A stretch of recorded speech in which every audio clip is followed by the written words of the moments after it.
servicio de radiología para hacerle una tomografía cerebral.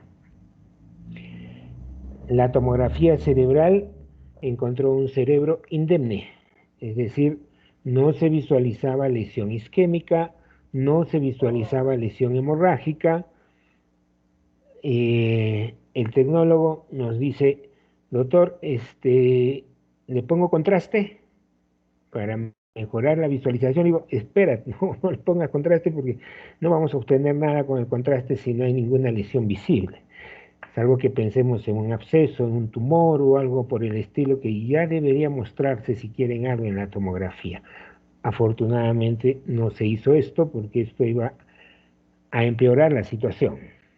Lo regresamos a TraumaShock, lo instalamos en un ventilador y ya habíamos alistado una cama en cuidados intensivos. Cuando viene el tecnólogo de laboratorio a señalarnos que tenía una creatinina de 15, una urea de 380 y que esto era un síndrome urémico. Revisamos la tomografía y sí podía precisarse un edema ligero cerebral. Entonces dijimos, esto es uremia. Lo condujimos al servicio de cuidados intensivos y debemos haber establecido el récord todavía hasta ahora mayor de hacer una hemodiálisis en 20 minutos. Es decir, le instalamos un catéter venoso central de alto flujo para proceder a hacer un tratamiento dialítico rápido. Además, debido a que su gasometría arterial revelaba una acidosis metabólica extrema, tenía un pH de 6.8 y un bicarbonato de 3. Le instalamos bicarbonato, primero administración directa, 8 ampollas y después en infusión, para tratar de controlar esta acidosis tan severa que es premortal. Algunos incluso consideran que 6.8 no es compatible ya con la vida y el riesgo de que haga una parada cardíaca es inminente. Tras la diálisis que toleró el paciente, afortunadamente, porque no siempre lo toleran en este estado o esta condición, el paciente logró mejorar su medio interno. Al día siguiente le instalamos también pseudoanalgesia para que pueda tolerar mejor la ventilación mecánica protectiva que tenía, y al día siguiente lo despertamos. No había gran lesión pulmonar y entonces pudimos retirar el ventilador, preparando la segunda diálisis. El paciente logró despertar, lo extubamos y la primera pregunta que nos hizo fue: ¿dónde estoy? Me vio y me dijo: ¿qué ha pasado? Le dije: estás en la unidad de cuidados intensivos y vamos a procederte a dializar porque tienes un problema en este momento de acidosis metabólica severa. Me dijo: ¿estás bromeando? Le dije que no había ninguna broma, que esto estaba así.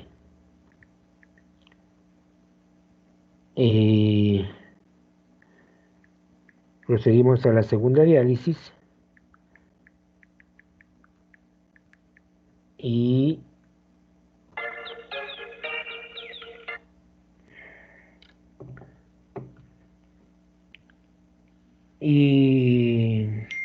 fue mejorando. En el lapso de creo que una semana salió de alta del hospital y ya se le instaló una diálisis peritoneal y descubrimos que estaba ya en una fase terminal. ¿Cuál es la enseñanza de esto? Primero, que un experto como él no se había percatado de que tenía insuficiencia renal crónica sino hasta el final, cuando ya requería terapia dialítica. Conversando y haciendo una historia más detallada con la esposa, ella nos señaló que desde 6 meses atrás iba notando su baja ponderal, su intolerancia oral, porque a veces no quería alimentarse, había una anorexia, a veces tenía sensación nauseosa y vomitiva. Si bien es cierto, el color de su piel era bastante blanco y colorado, ellos podían notar que estaba pálido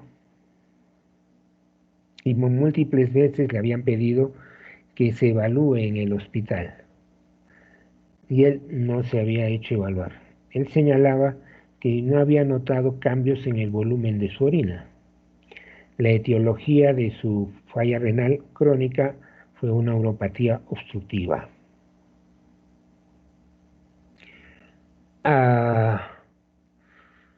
Esto eh, implica que esta enfermedad va oculta.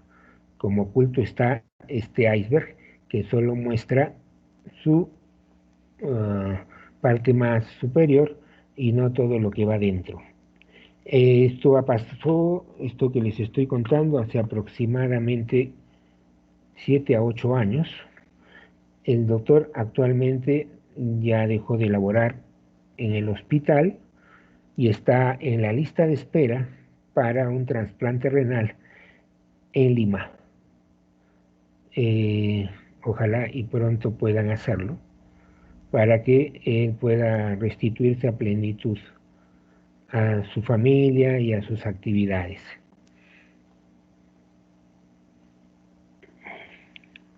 John, ¿qué Sí, preguntas doctor. te suscita este cuadro? Eh, Principalmente, doctor, me dan a preguntarme si la insuficiencia renal crónica, aparte de simplemente notarse en las últimas fases, nos puede dar en el camino algunos indicios que el doctor ha obviado. Así es, y pueden ser bastante inespecíficos. Eh, y hay un viejo adagio que dice que el peor paciente es el médico. No nos percatamos. Por ejemplo, y me voy a dar por ejemplo, yo soy diabético hace cosa de 6 años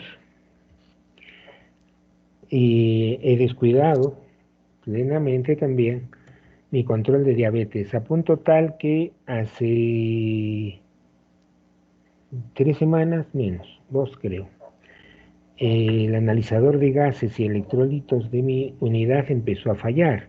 De pronto salía un potasio en 0,9, en 1,2, 1,3. Entonces yo dije, está mal ese electrodo. Para verificar que estaba mal, pedí que me tomaran una gasometría arterial a mí, me la hicieron y bueno, se demostró que el electrodo estaba mal, pero además me encontraron una glucosa en 360. Me dijeron, lo hospitalizamos. No, estoy tranquilo, lo que significa que ya mi organismo, mi cuerpo, se ha ido acostumbrando a niveles altos de glucosa, cosa que no es buena, es bastante mala, porque significa que ya no avisa y eso va condicionando daño orgánico. Por fortuna, aparentemente hasta ahora no hago un cuadro de nefropatía, pero lo voy a poder hacer. Desde luego, he empezado a tratar de controlar mejor mi diabetes. Ahora estoy con glucosas de 160 a 130, tomando ya hipoglicemiantes, pero eso muestra que en verdad somos muy malos pacientes y no estamos, a pesar de que voy interdiario al hospital, no estoy haciendo un buen control. Muy bien. Las funciones del riñón las vamos a recordar nomás. Les decía que el riñón es un gran basurero y cuando los basureros entran en huelga, lo que encontramos es una ciudad llena de basura en sus calles, en sus parques y lamentablemente, hecho que es totalmente nefasto, en el río, porque la gente acostumbra botar la basura al río. Y no solo la gente, sino hasta algunos municipios mandan sus camiones recogedores al río a desechar todo este residuo sólido, contaminando nuestros ríos, del cual dependemos, porque sin agua no vivimos. Regula el volumen líquido. Si el riñón no trabaja, podemos empezar a hacer retención de volumen importante que va a conllevar a daño orgánico, pulmonar en especial. Regula la presión arterial. Recuerden ustedes que el sistema renina-angiotensina y la angiotensina 2, que es el producto final de este sistema, es el mayor, la sustancia que más hipertensión causa. Regula el balance de los electrolitos, porque empezamos a no eliminar ion hidrógeno y a retener potasio, perdiendo muchas veces sodio. Regula el equilibrio ácido-base, ¿no? Entonces, la falla renal nos lleva a una acidosis metabólica por excreción de bicarbonato masiva que no puede equilibrarse con nuestro sistema respiratorio. A pesar de que estamos hiperventilando y tratando de barrer el CO2, se establece la acidosis metabólica, como claramente se estableció en el paciente que les he referido, al tener un pH de 6.8. El pH normal es 7.4 y 6.8 es un nivel extremadamente bajo. Regula el metabolismo óseo porque se genera una hipocalcemia que conlleva a un hiperparatiroidismo secundario que va a generar mayor resolución ósea y entonces va a haber un deterioro de nivel esquelético. Por ello es necesario que estos pacientes, cuando se reconocen tempranamente, reciban un suplemento de calcio para evitar esta complicación. Y dentro de las funciones endocrinas que le corresponde al riñón, produce eritropoyetina, sustancia fundamental para que la médula ósea forme glóbulos rojos, siendo esta una de las causas, no es la única, para que condicionen anemia en pacientes con falla renal crónica importante. Se establece que con un 25% de funcionamiento renal ya los niveles de eritropoyetina han caído y la mayor parte por ello de estos pacientes en insuficiencia renal crónica son anémicos crónicos y pueden tener anemias tan severas como una hemoglobina de 9, 8 o 7, sin una mayor repercusión, porque como se ha ido instalando lentamente, el organismo va habituándose a esta situación de anemia persistente. Les voy a pasar acá un video como una introducción a la temática que vamos a desarrollar ahora. ¿Se escucha bien, John? La enfermedad renal crónica es un Sí, doctor. término amplio que podemos describir como una disminución. ¿Se escucha, John? Sí, doctor, sí se escucha bien. Ok.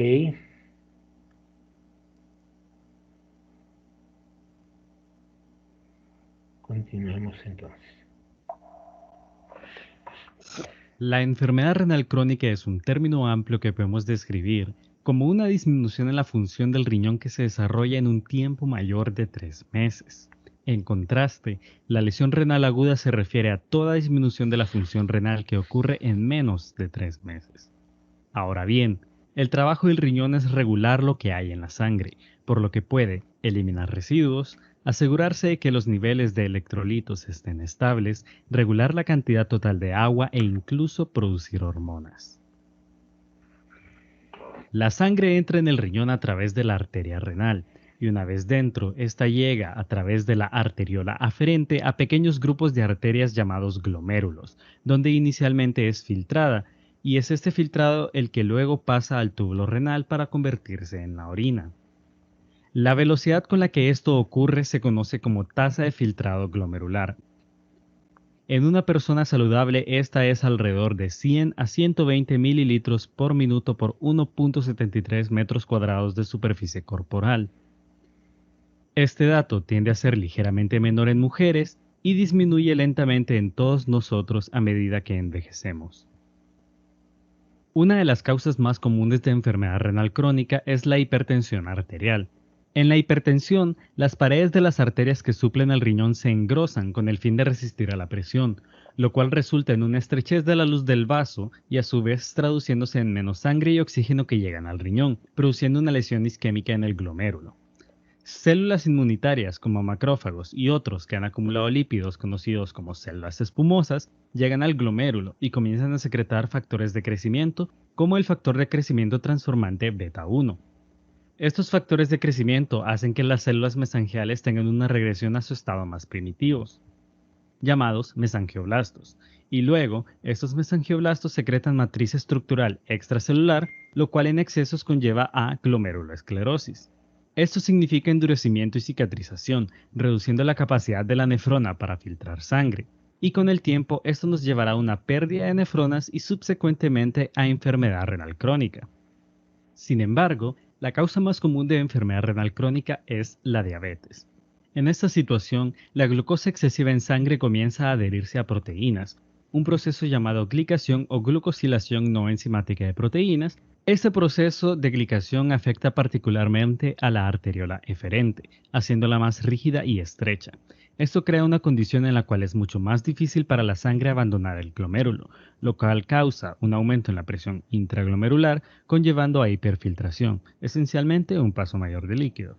En respuesta a este estado de alta presión, las células mesangiales secretan más y más matriz extracelular, expandiendo el tamaño del glomérulo. Con los años, este proceso de glomeruloesclerosis nuevamente disminuye la capacidad de la nefrona de filtrar sangre, encontramos pérdida de nefronas y enfermedad renal crónica. Si bien es cierto que la hipertensión arterial y la diabetes son las causantes de la mayoría de los casos de enfermedad renal crónica, encontramos otras causas, como enfermedades sistémicas, por ejemplo lupus y artritis reumatoidea, infecciones como VIH e infecciones urinarias, uso crónico de medicamentos como los AINES, toxinas como las que encontramos en el tabaco y otras causas como la poliquistosis renal y la lesión renal aguda a repetición. Ahora bien, normalmente la urea es secretada en orina, pero cuando hay una disminución en la tasa de filtrado glomerular, menos urea es excretada, por lo tanto no tiene ningún lugar a donde ir aparte de la sangre. Así que se acumula en esta condición que conocemos como azoemia o azotemia. La azoemia puede causar síntomas generales como la náusea y la pérdida del apetito, pero a medida que los niveles de urea se acumulan pueden afectar el funcionamiento del sistema nervioso central, causando encefalopatía, resultando en asterixis, un temblor en la mano que se asemeja al aleteo de un pájaro y que es más apreciable cuando una persona intenta realizar extensión de la articulación de la muñeca. Mayor acumulación puede llevar incluso a coma y muerte. Esto también puede ocasionar pericarditis. Adicionalmente puede aumentar las probabilidades de sangrado, porque los altos niveles de urea en sangre vuelven más dificultosa la adhesión entre plaquetas, por lo cual es menor la producción de coágulos. Finalmente, en algunos casos las personas pueden producir escarcha urémica, donde cristales de urea se depositan en la piel, produciendo el aspecto de escarcha o copos de nieve. Además de la función del riñón para eliminar residuos, estos juegan un rol importante en el balance hidroelectrolítico. Los niveles de potasio son particularmente especiales y normalmente el riñón ayuda con su excreción. En cambio, en la enfermedad renal crónica, al igual que la urea, menor cantidad de potasio es excretado, acumulándose en sangre, llevando a hipercalemia, muy problemática porque puede llevarnos a arritmias cardíacas.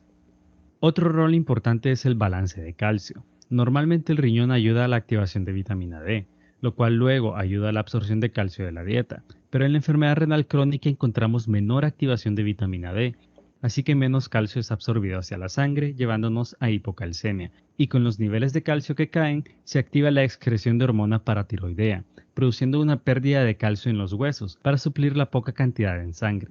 Con el tiempo, esta pérdida de calcio de los huesos los deja débiles y frágiles, condición conocida como osteodistrofia renal. El riñón también libera hormonas que son clave. Por ejemplo, cuando los riñones detectan una cantidad debajo de lo normal de fluido que está siendo filtrado, estos responden liberando la hormona renina para aumentar la presión sanguínea. En la enfermedad renal crónica, la caída de la tasa de filtrado glomerular conlleva a más y más secreción de renina, llevándonos a hipertensión. Ahora, recordando que la hipertensión en sí misma es una causa de la enfermedad renal crónica, eso crea un círculo vicioso para el organismo. Finalmente, el riñón también secreta la hormona eritropoyetina, que estimula la producción de glóbulos rojos por parte de la médula ósea, pero en la enfermedad renal crónica los niveles de eritropoyetina caen, llevando a una menor producción de glóbulos rojos y consigo anemia. El diagnóstico de la enfermedad renal crónica se resume en observar cambios en la tasa de filtrado glomerular con el tiempo, para la cual necesitaremos mediciones de las concentraciones plasmáticas de creatinina. La enfermedad renal crónica se sospechará con una tasa de filtrado glomerular menor a 90 ml por minuto por 1.73 metros cuadrados de superficie corporal. Y el daño irreversible en el riñón ocurrirá cuando la tasa de filtrado glomerular baja a menos de 60. Para confirmar el diagnóstico, una biopsia puede ser llevada a cabo para observar cambios como la glomerulosclerosis, pero esta debe evitarse si el tamaño de los riñones es muy pequeño, hallazgo que podemos encontrar tras una ecografía abdominal. El tratamiento para la enfermedad renal crónica generalmente se basa en el manejo del factor causal. En situaciones severas, en cambio, la diálisis y los trasplantes de riñón pueden llegar a ser necesitados. Muy bien, como un pequeño resumen. La enfermedad renal crónica es cuando la tasa de filtrado glomerular cae a menos de 90 ml por minuto por 1.73 metros cuadrados, por al menos 3 meses. La enfermedad renal crónica es causada generalmente por diabetes y por hipertensión arterial, y las complicaciones incluyen anomalías hidroelectrolíticas, acúmulo de toxinas, hipertensión y debilidad en los huesos. Gracias por ver el video. Si te gustó, dale like, y si quieres estar informado sobre más videos, suscríbete a nuestro canal. Bien. Las causas comunes, como ya lo señalaron, fue nefropatía diabética e hipertensión arterial.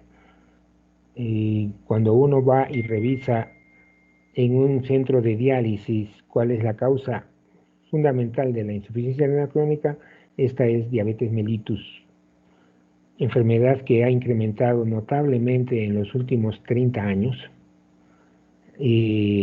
Algunos lo señalan como la epidemia del siglo XXI.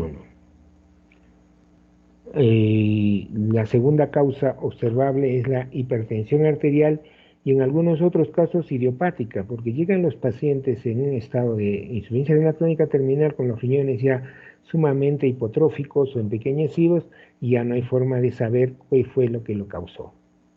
Otra causa importante son las glomerulonefritis, usualmente primarias, autoinmunes, la nefritis intersticial, incluyendo la pielonefritis, pacientes que sufren patologías obstructivas suelen hacer pielonefritis crónica y también pielonefritis aguda.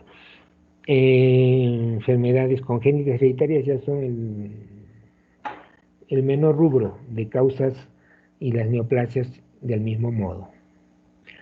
Las causas menos comunes, algunas causas metabólicas, vasculares, como estenosis de vasos de riñón, alteraciones proteicas como las que se observan en el mieloma múltiple, vasculitis, en fin, otras ya menos frecuentes. Un paciente que esté en insuficiencia renal crónica puede agudizar su condición. ¿Y cuáles son los elementos que más agudizan y que hay que tratar de evitar? Y esto es lo que se llama prevención secundaria. Es decir, si yo ya tengo establecido en un paciente una falla renal crónica, debo evitar en lo posible que este paciente esté deshidratado. Tiene que tener una hidratación adecuada, porque la deshidratación conlleva a una posibilidad de reagudización del problema crónico. El uso de drogas nefrotóxicas, especialmente algunos elementos como la los antibióticos aminoglucósidos, muy relacionados con esto, que deben ser bien regulados, al igual que otros elementos, no solo antibióticos, sino AINES. La recaída de la enfermedad, es decir, este es el problema mayor, de que no controlo bien la presión arterial, no controlo bien la diabetes, y entonces puedo entrar en una crisis aguda. La propia aceleración de la enfermedad que puede producirse por alteraciones metabólicas e infecciones. En los pacientes con falla renal crónica hay que tratar y estar atento a cualquier indicio de infección urinaria para controlarla con la rapidez necesaria. Problemas obstructivos que no estamos controlando, hipertrofia benigna de próstata a la cabeza, las hipercalcemias, que a veces se pueden dar por el abuso de calcio, o también por algunas otras condiciones como es tratamiento de enfermedades neoplásicas concurrentes a esta condición de insuficiencia renal crónica.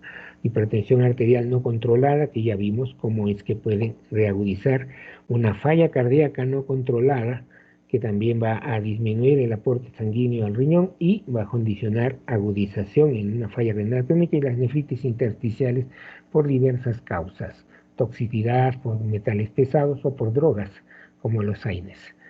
Las manifestaciones del síndrome urémico se dan usualmente cuando ya la falla renal es ostensible, visible, prurito producido por la escarcha urémica que ya vimos se forma por una urea muy incrementada, las calcificaciones distróficas en relación al hiperparatiroidismo secundario y los cambios en la pigmentación de la piel.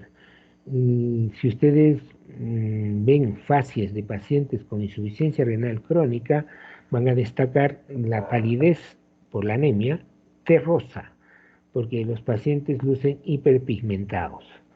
La anemia suele conllevar a casi el 95% de pacientes que sufren esta condición por, entre otras causas, caída de eritropoyetina, pero hay otras, como son las gastritis urémicas que están provocando sangrados digestivos a veces no visibles, la quimiotaxis alterada de neutrófilos que nos conlleva también a una mayor posibilidad o riesgo de infección, la función linfocítica disminuida del mismo modo y algunas disfunciones plaquetarias que pueden provocar sangrados con mucho más frecuencia que en otros pacientes que no tienen esta condición de falla renal crónica.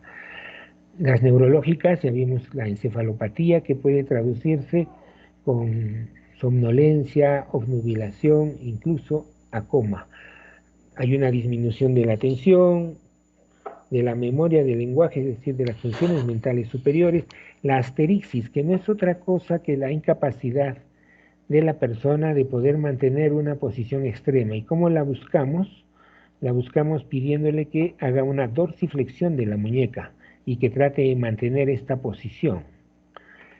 Esto no lo logran y entonces se empieza a ver movimientos como aleteos en la mano para tratar de buscar mantener esta posición extrema, y a eso algunos le llaman en inglés flapping, mioclonías, movimientos musculares no voluntarios, convulsiones, como es lo que trajo el paciente referido, desorientación y confusión mental. Periféricamente va a haber una neuropatía motora y sensorial, los nervios periféricos, a veces en forma de pies y manos. Cardiovascularmente, la arteriosclerosis que se conlleva con el paso del tiempo se acelera, puede haber cardiomiopatía, especialmente si hay hipertensión arterial, y la pericarditis urémica, que es un acúmulo de líquido en pericardio que está repleto de urea y que es una causa de diálisis. Es decir, si yo tengo un paciente con pericarditis urémica, debo pensar en que ya está en la condición de recibir diálisis. El edema pulmonar, no solo por la retención hídrica, sino por la propia afección que la urea causa en el parénquima pulmonar, neumonitis y fibrosis de pleura. Gastrointestinalmente, que deben ser de los síntomas que más precozmente se observan, hay anorexia o falta de apetito, náuseas, vómitos, intolerancia enteral, estomatitis y gingivitis, que son procesos inflamatorios de boca y encías, mayor predisposición a úlceras pépticas, gastritis, duodenitis, enterocolitis, pancreatitis incluso, que pueden darse por esta uremia, y ascitis por la retención hídrica. En endocrinas ya hemos visto el hiperparatiroidismo secundario, la intolerancia a carbohidratos, o sea, no es un paciente que sea diabético, pero sin embargo puede empezar a hacer hiperglicemias por esta insulinoresistencia y convertirse en diabético. A veces es difícil reconocer si fue primero la diabetes o es esta condición una manifestación de la uremia. Las hiperlipidemias, los metabolismos de tiroxinas alterados, atrofia testicular, en el hombre disfunción eréctil, disfunción ovárica en la mujer, sangrados anormales por vía vaginal, y en el ojo algunas calcificaciones en conjuntiva o córnea que van a estropear la visión. ¿Cómo puedo hacer el cálculo de la depuración? Experimentalmente, o cuando queremos hacer un cálculo preciso, utilizamos una sustancia que se llama inulina. La introducimos en el individuo y después vemos cuánto ha podido depurar de la inulina. Y lo normal es que se depure 120 mililitros por minuto. Sin embargo, nosotros no estamos introduciendo inulina a los pacientes, sino utilizamos otra sustancia que, si bien es cierto, no es tan precisa como la inulina, nos ayuda en mucho, y es el medir la creatinina sérica. Lo ideal, por supuesto, es hacer una depuración de creatinina en una orina de 24 horas, que puede ser en 12 o que puede ser en 4. Pero si no tenemos esta facilidad, porque nuestro laboratorio no tiene esta condición de poder ejecutarlo, podemos recurrir al cálculo de la depuración de creatinina. Y para esto hay una fórmula, Olfold creo que es el nombre, no recuerdo ya el nombre propio que tiene esto, pero que se traduce en 140 menos edad por el peso real del paciente, no por el peso ideal, sobre 72 y sobre creatinina. Esto es para varones. Cuando es en la mujer, esto debe ser en 0.85. Los voy a invitar a hacer la aplicación de esta fórmula. Veamos un paciente de 68 años con un peso de 60 kilos y una creatinina de 1.5, varón. ¿Cuál sería la depuración de creatinina de este paciente? Hagan sus cálculos, por favor.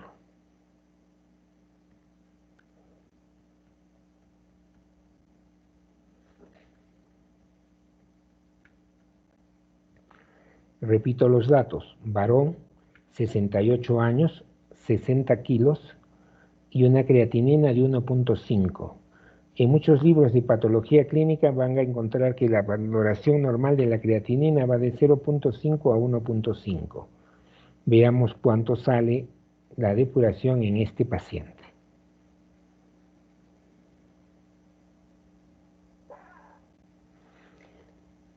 ¿Ya lo tienes, John? 40, doctor. Correcto. Es decir, ya el paciente está en una insuficiencia renal crónica avanzada. Y esto es algo que tienen que aprender. Las depuraciones de creatinina, conforme pasan los años, pues van incrementándose, y una creatinina de 1.5 para un hombre de más de 60 años ya es una alteración importante y una retención nitrogenada. Ya puede concluirse de que este paciente tiene azoemia. Si es la mujer, evidentemente es mucho menos, porque lo estamos multiplicando por 0.85 y nos saldría en 34. Ya estamos hablando de una insuficiencia renal crónica en etapa 4. La etapa 5 es la terminal, donde ya tenemos que implicar diálisis o trasplante renal si tiene esta oportunidad. Entonces, la insuficiencia renal crónica es una pérdida progresiva de la función renal y, como ya se había referido al inicio, de evolución a veces hasta asintomática o oligosintomática. Es inexorable. ¿Qué significa esto? Que sí o sí, este paciente va a llegar a la insuficiencia renal crónica terminal. ¿Cuál es nuestro trabajo? Nuestro trabajo se reduce a tratar de que el tiempo en que esto transcurra sea el mayor posible y que el paciente en lo posible no llegue a requerir diálisis. Y esto puede conllevar en un manejo adecuado hasta incluso 15 a 20 años. Desde luego ya se estableció que para diferenciarlo de insuficiencia renal aguda, el tiempo de evolución o el tiempo de enfermedad tiene que ser mayor de 3 meses. El síndrome urémico, ya vimos, es ya la manifestación final, que se puede dar no solo en insuficiencia renal crónica, también en insuficiencia renal aguda, desde luego con una evolución muchísimo más rápida, el paciente puede llegar al síndrome urémico en falla renal aguda. Criterios absolutos de falla renal crónica: retención nitrogenada por más de 3 meses, hipertensión arterial, osteodistrofia renal, los riñones ya están empequeñecidos, en especial la corteza renal. Entonces, una forma de definir que estamos en una insuficiencia renal crónica es hacer una ecografía. Le hago una ecografía y mido la corteza renal. Normalmente la corteza renal debe tener por lo menos 20 milímetros de espesor, es decir, 2 centímetros. Por debajo de este valor ya hablamos de que ya están habiendo destrucción de nefronas o glomerulosclerosis, y cuando establecemos que el espesor está en 10 milímetros o menos, es decir, menos de 1 centímetro, ya estamos hablando de una etapa de enfermedad renal crónica terminal. Criterios relativos: anemias que a veces no son muy explicables porque el paciente no ha perdido sangre, pero que encontramos como un hallazgo de exámenes rutinarios, nos conllevan a pensar también en una falla renal crónica. Bueno, ya el síndrome urémico es mucho más explícito, y la hipocalcemia que suelen tener todos estos pacientes. Los criterios relativos inespecíficos: la baja ponderal, la presencia de dificultades respiratorias porque el pulmón se está llenando de urea, el prurito persistente en piel por la escarcha urémica, la anorexia, debilidad, astenia, malestar general. Las manifestaciones clínicas: el aliento a amoníaco o a pichi, si así lo quieren decir, aliento a orina, ya se establece pues en las etapas más avanzadas de la enfermedad. La caída del cabello, de las cejas y de los vellos axilares e incluso pubianos, también las úlceras orales con mayor frecuencia, la hipertensión arterial, la sequedad de piel, el prurito que ya mencionamos, la astenia, la disminución de la fuerza muscular y la fragilidad unguial o la fragilidad de uñas, rápidas roturas, la presencia de disnea, que ya son etapas mayores de la uremia o reagudizaciones de la uremia, la insuficiencia cardíaca, la caída de la depuración de creatinina o aclaramiento. Aclaramiento o depuración de creatinina son sinónimos. La presencia de calambres musculares, especialmente por daños electrolíticos, por cambios electrolíticos, y las fracturas óseas en relación a la debilidad de huesos por la resorción ósea que provoca el hiperparatiroidismo secundario. Veamos ahora insuficiencia renal aguda. En contraste a la insuficiencia renal crónica, el tiempo de evolución de esto es mucho más rápido. Puede ser en horas, incluso, o en días, menos de 3 meses. Resulta en la falla para excretar desechos nitrogenados y para mantener la homeostasis de los líquidos y electrolitos. Y a diferencia de la insuficiencia renal crónica, esto es reversible. Es decir, el riñón no está mal. Hay alguna condición que ha alterado la función renal, pero que si yo puedo controlar adecuadamente esto, el paciente va a restituir su función renal.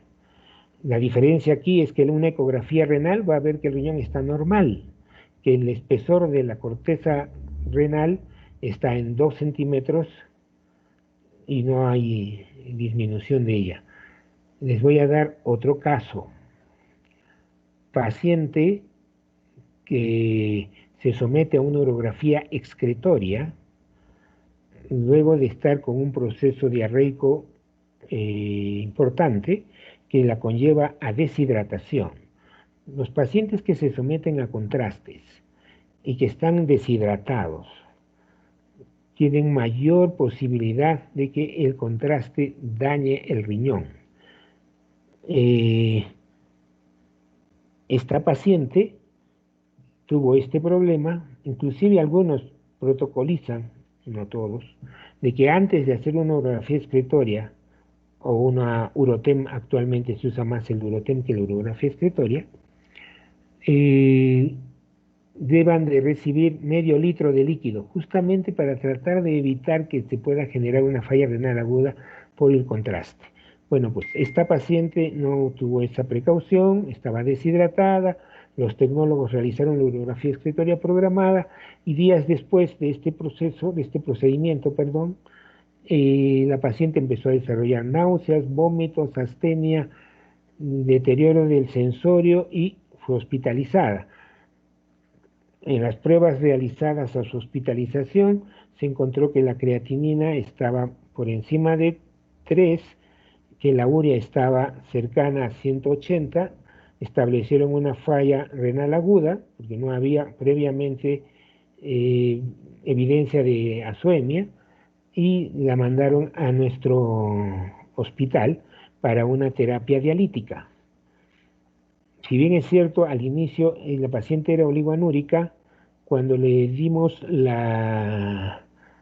repletamos primero su volemia y luego administramos furosemida en infusión, pudimos hacer que ella orine por encima de 2 litros.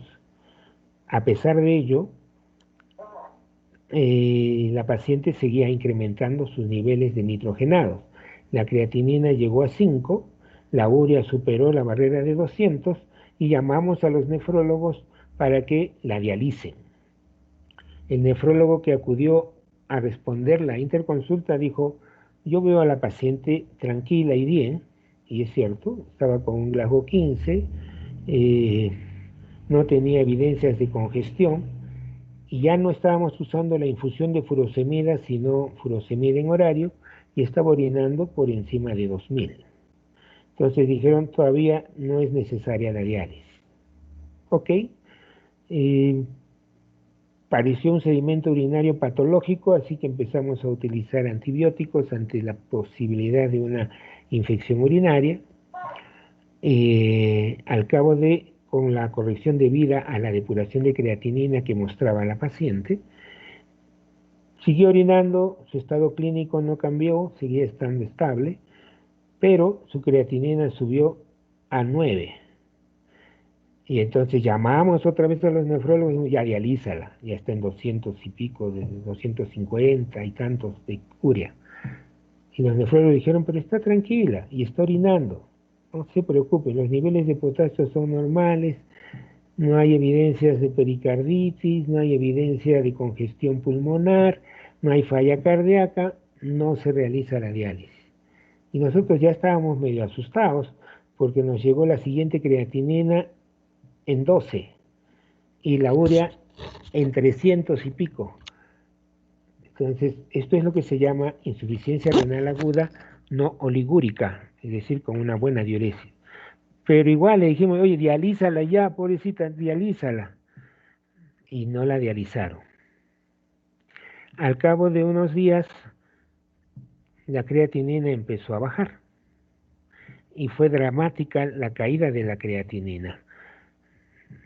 Llegó a niveles de 6, luego a niveles de 4, luego a niveles de 2 y finalmente a niveles por debajo de 1. Es decir, se restituyó la función renal y sin necesidad de diálisis la paciente pudo ser dada de alta sin una disfunción renal ya. Entonces eso les transmite que este proceso es reversible, incluso habiendo llegado a magnitudes extremas de creatinina. Y lo segundo, la diálisis se reserva, recuerden que es un procedimiento invasivo, con riesgos propios, como es la colocación de un catéter venoso central, te puede conllevar a complicaciones agudas como neumotórax, te puede conllevar a infección del catéter, en fin. La diálisis misma te puede llevar a hipotensión por extravasación de sangre y, bueno, en fin, una serie de complicaciones propias del procedimiento dialítico o hemodialítico. ¿Cuáles son los criterios para establecer una falla renal aguda? La elevación de la creatinina, 0.5 miligramos por encima de basal en menos de 48 horas. La elevación de la creatinina más de 50% si la creatinina basal era mayor de 2 miligramos por decilitro o en creatininas con más de 3. La caída de la depuración de creatinina por encima del 50%. El incremento de la creatinina sérica en un corto periodo de tiempo, como pueden ser un mes. La concentración de nitrogenados o la soemia, la acidosis metabólica que suele presentar estos pacientes.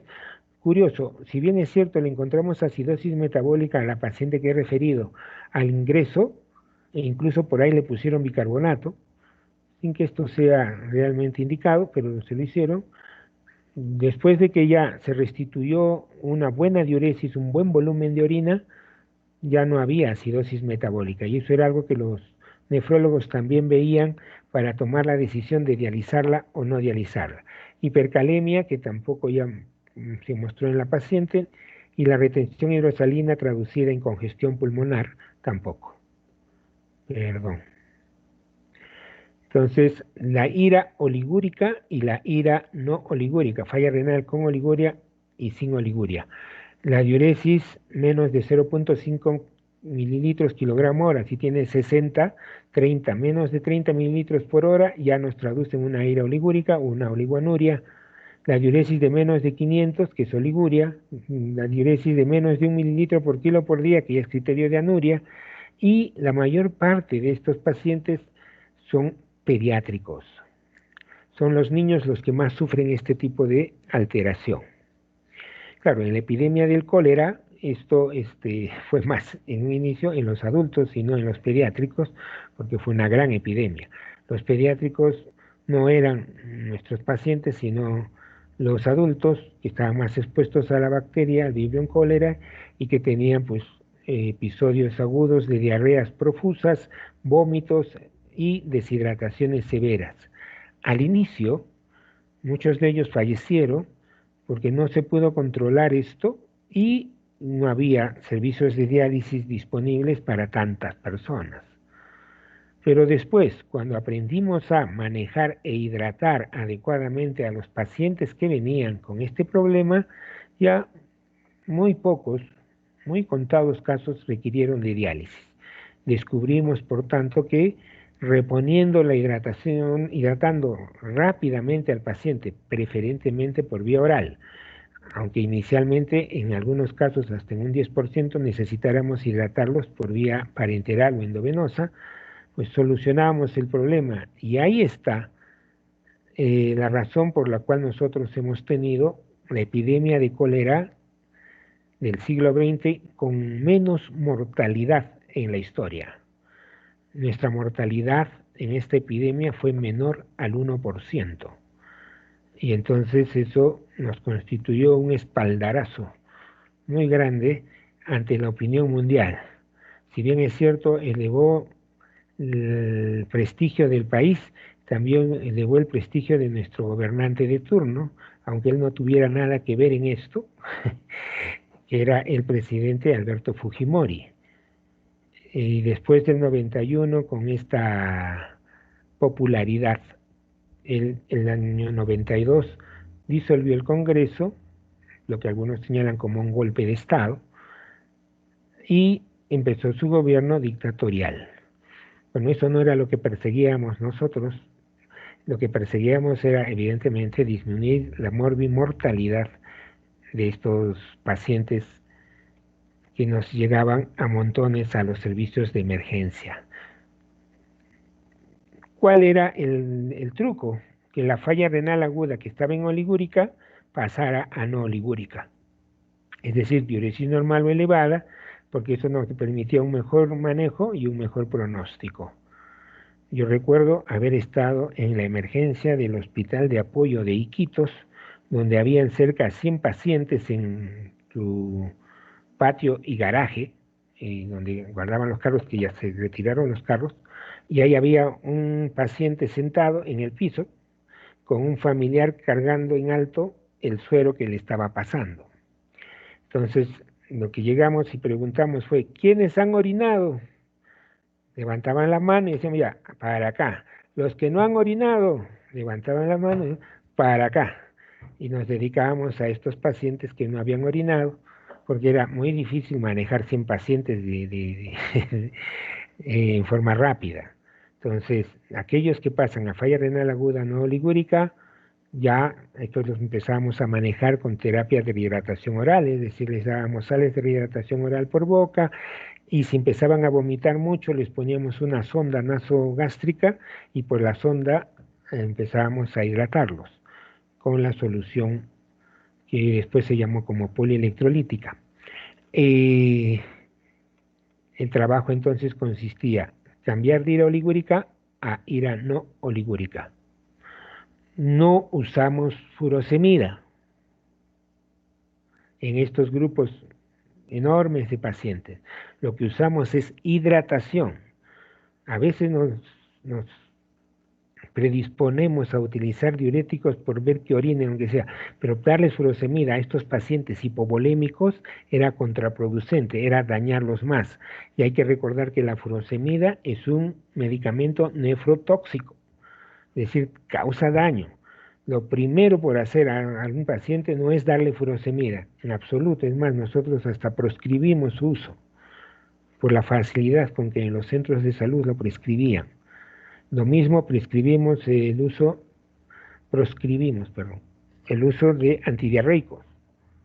Proscribimos el uso de antieméticos, el Gravol, que era muy común utilizarlo, el imigrinato, porque llevaban a una somnolencia mayor al paciente y evitaba que pudiesen hacer una adecuada terapia de hidratación oral. Entonces, nosotros podemos dividir la falla renal aguda en prerrenal, en renal y en postrenal. Acá le han puesto intrínseca. La prerrenal, aquí no hay daño del riñón, sino que el aporte sanguíneo no es el adecuado y es la forma más común de presentación de falla renal aguda. 70% de los casos tienen esta condición fisiopatológica y era lo que ocurría en la epidemia del cólera. Las diarreas, los vómitos llevaban a una deshidratación y a hipovolemia tan severos al paciente que no se perfundía su riñón. La solución, mejorar esta perfusión renal a través del aporte de fluidos en los pacientes. Y esto lo aprendió la gente a hacer. Nosotros formamos unidades de rehidratación oral comunales. Les dimos unas pequeñas cocinas a grupos organizados como son los comedores populares, los comités de vasos de leche y algunas organizaciones comunales que se ofrecieron como voluntarios. Les dábamos dotación de sobres de sales de rehidratación oral y se las enseñábamos a preparar, que era muy fácil. Hervir el agua en la cocina, enfriarla y colocarle a 1 litro de esa agua un sobre de estas sales de hidratación oral y otorgárselas a los pacientes no de porrazo, sino sorbo a sorbo o mejor aún con cuchara. Porque si tú le das a un deshidratado un recipiente de 1 litro de agua, se lo va a tomar todo y esta ingesta abrupta va a provocar vómitos y va a empeorar la condición del paciente. Entonces, fue la población la que aprendió a utilizar esto. La integridad y fue la población, no fueron los médicos, como alguien quiso atribuirse este éxito del manejo de la epidemia del cólera, sino la población organizada. Desde luego, mucho menos fue el mayor responsable del gobierno, como después se publicitó. ¿Quiénes resuelven el problema? La propia población. Extrapolando esto, podemos señalar que el terrorismo no lo eliminó el gobierno, lo eliminó la población, que se cansó de estar 20 años sometida a esta condición, de ver muertos diariamente, de tener sufrir apagones, matanzas enormes que se dieron durante este periodo, y que finalmente fueron la población organizada, los ronderos y otros, los que sacaron al Sendero del esquema. Colaboró, por supuesto, en la captura del líder máximo para frenar el dogmatismo, pero no hay, como a veces nos quieren hacer creer, héroes o Superman u hombres araña o Hulk u otros, o Capitanes América que van a resolver los problemas de una comunidad, sino la propia comunidad organizada la que va a resolver el problema que tiene. Bien, sin apartarnos del tema, cuando hablamos de falla renal per se, cuando el riñón es afectado, sea por una isquemia que conlleva una necrosis tubular aguda, que puede ser por un cuadro infeccioso severo, una sepsis o shock séptico que va a dañar, va a necrosar los túbulos y por lo tanto va a alterar totalmente la función renal en forma muy rápida. Pero recuerden, todo esto es reversible. Si se adecua el tratamiento a la sepsis con tratamiento antibiótico o con escisión o drenaje o solución de la colección purulenta o lo que fuese, resolvemos la sepsis y protegemos al riñón de ese modo, el riñón se va a restituir, desde luego en un tiempo, pero va a mejorar y va a volver a funcionar como antes de. Entonces, aún en estas fallas renales se van a dar. Menos frecuente, diremos 70% para prerrenal, 20% para la renal y 10% para la uropatía obstructiva. Si yo tengo una uropatía obstructiva que ha condicionado daño renal, resuelvo la uropatía obstructiva y se acabó. Por ejemplo, cálculos bilaterales, porque para que se dé esto debe ser usualmente bilateral, condicionan una falla renal aguda, entonces yo tengo que destruir estos cálculos y la mejor forma de hacerlo es a través de la ditotripsia, que no es otra cosa que destruir el cálculo o fragmentarlo a través del uso de ondas sonoras, de modo tal que después el propio paciente con su flujo urinario va a botar los pequeños fragmentos del cálculo grande que estaba obstruyendo su uréter. Resolvemos eso y se resuelve la falla renal. Entonces, retomando estos conceptos, la mayor causa de falla renal aguda es la condición prerrenal, que puede darse por la disminución del volumen, como hablamos en el cólera de las pérdidas digestivas, ocasionalmente por poliurias, por pérdidas renales, o por una redistribución de volumen.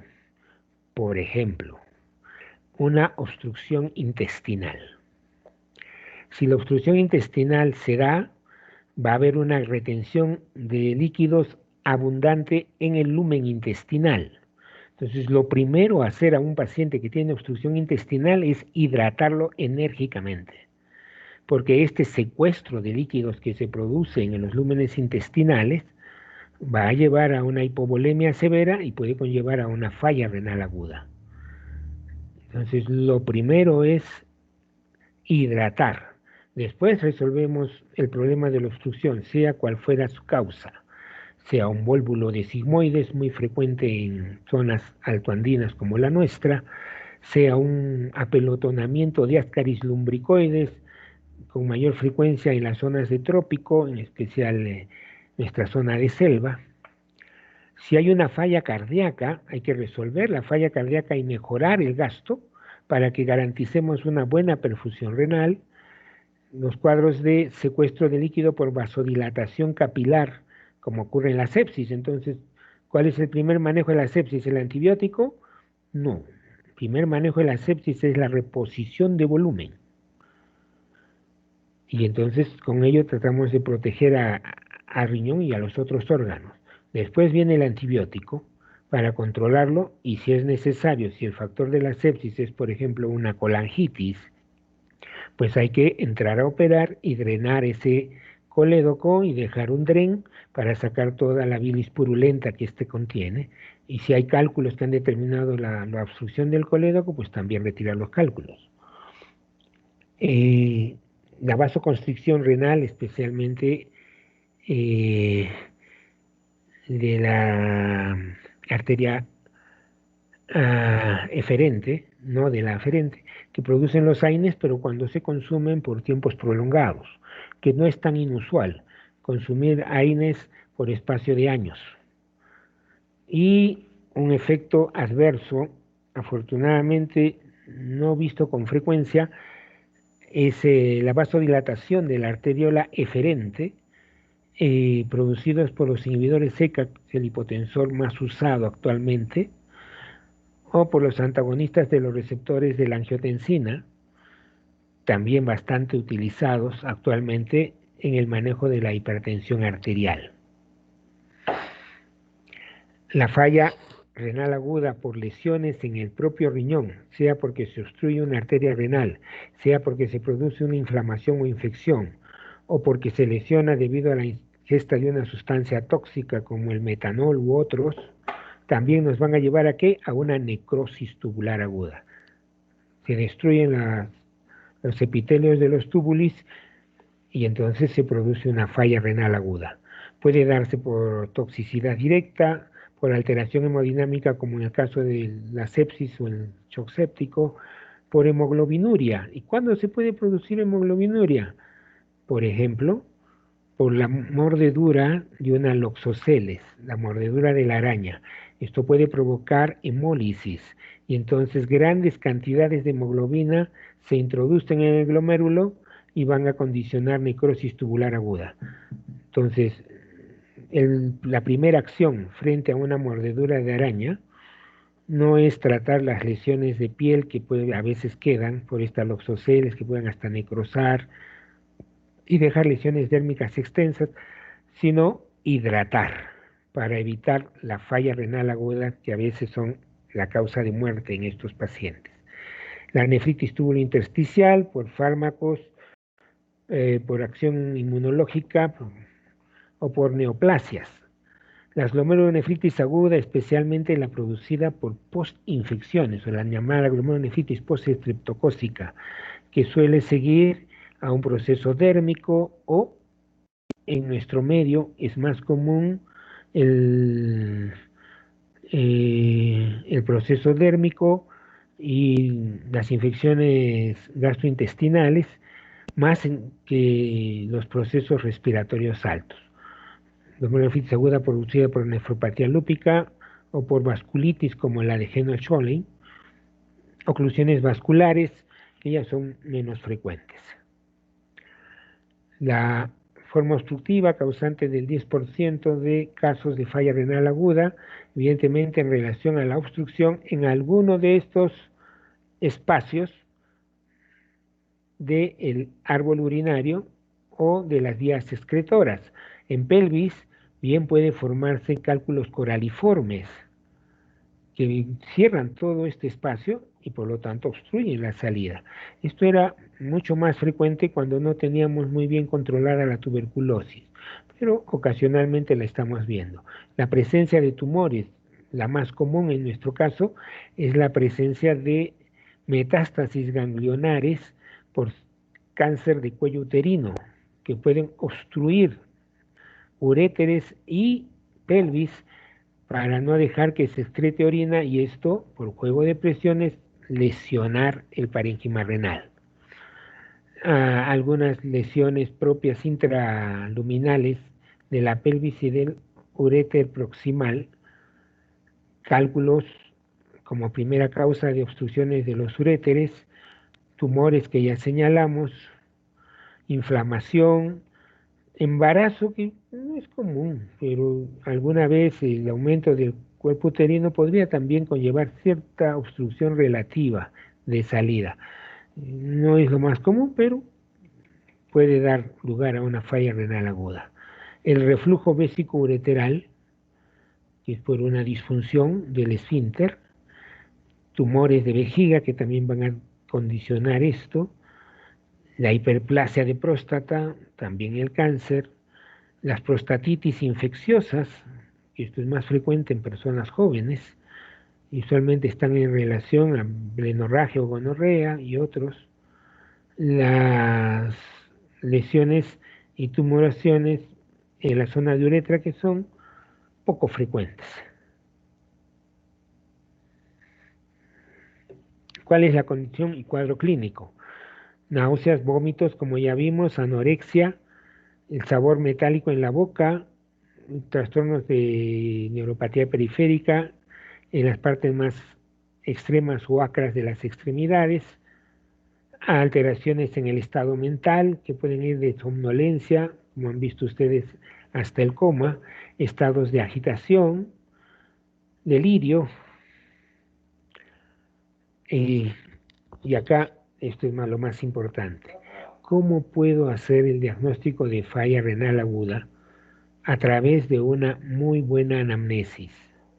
Si yo hago una buena anamnesis, voy a detectar la posible causa de esta falla renal aguda, en especial pérdidas, no solo sanguíneas, pérdidas digestivas, pérdidas de líquido, el uso de medicamentos o sustancias nefrotóxicas que haya podido ingerir el paciente.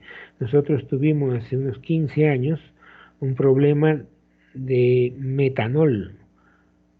Muchos pacientes alcohólicos llegaban ciegos y con una falla renal aguda y morían. Y había necesidad de entrarles a dializar rápidamente.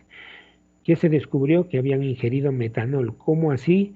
Se vio que traían licor adulterado, no formal, de la zona de Chepén, del norte, en lo que ellos llamaban chanchas, que no eran más que bolsones hechos con el residuo de jeve de las llantas ya gastadas, en los cuales traían estos alcoholes, desde luego a un precio muy barato porque no pagaban impuesto alguno.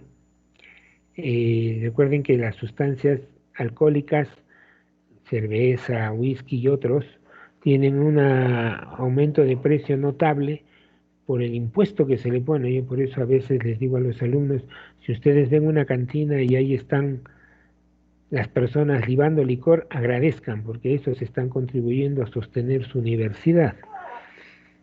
La presencia de tercer espacio por alguna condición, como puede ser una obstrucción intestinal u otro, estados de pancreatitis, peritonitis, en fin. Todo esto lo podemos rescatar si hacemos una buena anamnesis. De ahí la importancia de registrar una excelente anamnesis a los pacientes. El examen físico va a tratar de confirmar nuestra sospecha ya intuida en la anamnesis. Quiero ver si está deshidratado o no, entonces veré si hay signo del pliegue, si las mucosas están secas, si el paciente tiene aprensión por tomar líquidos, si hay evidencia de hipotensión, si el pulso es filiforme, en fin, la presencia de edema,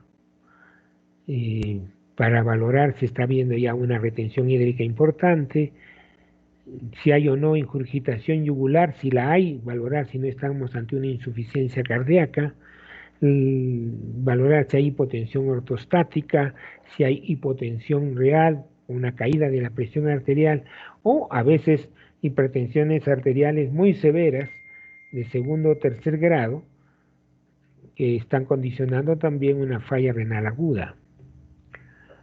La presencia de cilindros granulosos nos orientan evidentemente en gran medida, no uno, dos, sino muchos, a la necrosis tubular aguda. Los cilindros hemáticos que nos señalan que hay un daño glomerular, quizás una glomerulonefritis u otros, los cilindros leucocitarios que nos dicen que hay una nefritis intersticial y que podría haber un proceso infeccioso en medio, la piuria y la hematuria que suelen acompañar a todos los procesos obstructivos urinarios. Es decir, ya son exámenes, tanto el examen físico como los exámenes auxiliares, que buscan confirmar nuestra sospecha. Pero lo primero que hay que tener es la sospecha. Luego de la sospecha, buscamos que confirmarla. La confirmamos bien. No la confirmamos, buscamos otra causa, y si hay que hacer una revisión de anamnesis, pues revisamos anamnesis. Si hay que hacer la anamnesis indirecta, ya no solo del paciente, sino de la gente de su entorno, hay que hacerla también. Los hallazgos urinarios en la falla renal aguda. En una prerrenal, como no hay alteración del riñón, no hay proteinuria, pueden encontrar algunos cilindros hialinos y la osmolalidad es normal. La fracción excretoria de sodio es menor de 1. Entonces yo con eso conllevo a que esta falla renal aguda, ya establecida por la hiperazoemia, es prerrenal, y lo que debo hacer es buscar que mejorar la volemia de este paciente. En cambio, si hay un daño tubular, puedo encontrar una proteinuria pequeña, no de rango nefrótico lógicamente, y cilindros granulosos. Cilindros granulosos pigmentados, ya la osmolalidad urinaria está afecta y la fracción de excreción de sodio tampoco es normal, está por encima de 1. Las lesiones intersticiales, también hay proteinuria, hay presencia de leucocitos y puede haber hasta hemoglobinuria. Y yo voy a encontrar cilindros leucocitarios, eritrocíticos y, dependiendo de la causa, eosinofilia y hematíes. Igualmente comprometida la osmolaridad urinaria. En cambio, cuando hay la falla glomerular, puedo encontrar proteinurias incluso de rangos nefróticos, a rasgos de hemoglobina, cilindros eritrocitarios, y glóbulos rojos dimórficos, es decir, alteradas en su forma. ¿Por qué? Porque han tenido que atravesar los finos túbulos de los glomérulos. La osmolaridad urinaria puede estar normal, puede ser inclusive mayor de 500 y la fracción de eyección menor de 1. Aquí hay que tratar de diferenciarlo de la falla prerrenal, como a través de la presencia de proteinuria, cilindros en los sedimentos urinarios. La posrenal tampoco hay proteinuria, no está inicialmente lesionado el riñón.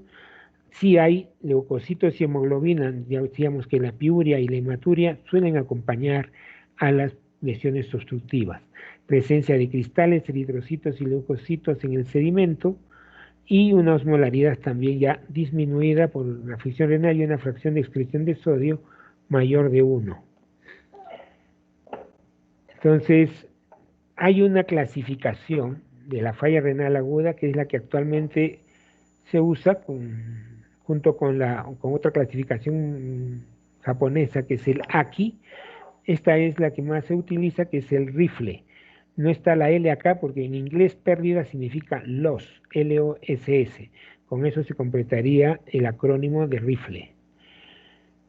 Paciente en riesgo, incremento de la creatinina a 1.5 o disminución de la tasa de filtración glomerular en más del 25%. Si aceptamos que 100, en 75% o menos. Y la diuresis está usualmente menor a la normal, que es 0.5 mililitros por kilo por hora por más de 6 horas.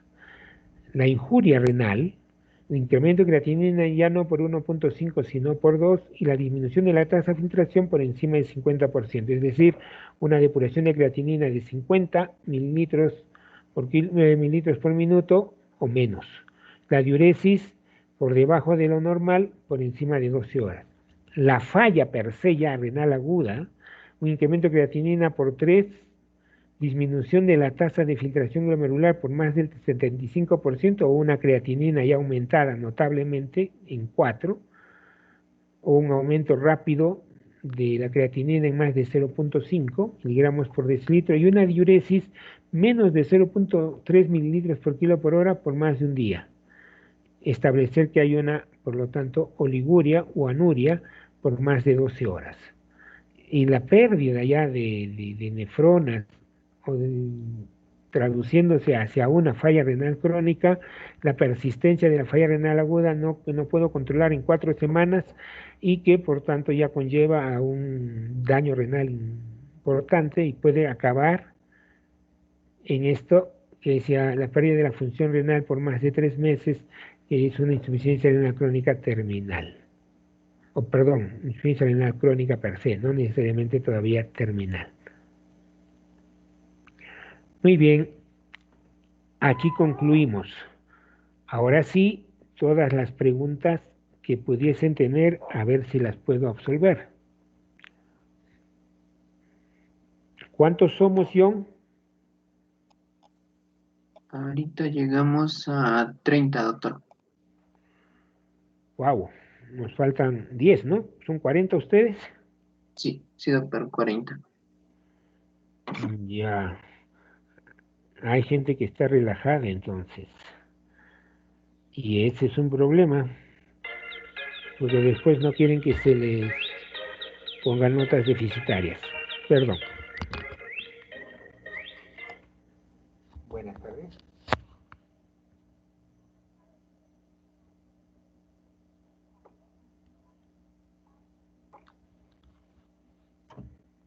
Depende en qué tiempo. ¿Qué problema trae?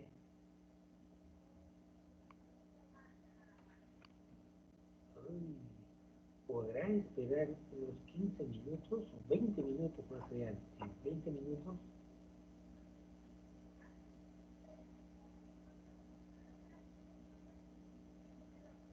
Ya, que me espere, por favor.